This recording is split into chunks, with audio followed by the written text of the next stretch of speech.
নমস্কার। আজ আমি আপনাদেরকে সুপ্ত পদ্মাসন করে দেখাবো। তাহলে শুরু করা যাক। প্রথমে আমাদের এই পাটিকে এমনি করে বের করে আমাদের শুধু এমনি করে আরেকটি পায়ের উপর চাপিয়ে নেব, দিয়ে আরেকটি পাকেও এমনি করে চাপিয়ে নেব, দিয়ে আমাদের পদ্মাসন হয়ে গেল। দিয়ে এবার আমরা একটু এগিয়ে এসে আমরা আস্তে আস্তে আমাদের নিজেদের শরীরটাকে এমনি করে শুইয়ে দেব, দিয়ে আমাদের সুপ্ত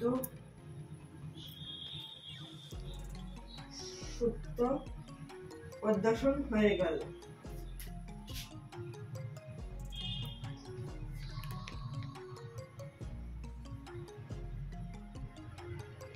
দিয়ে এবার আমরা আস্তে আস্তে উঠে যাব।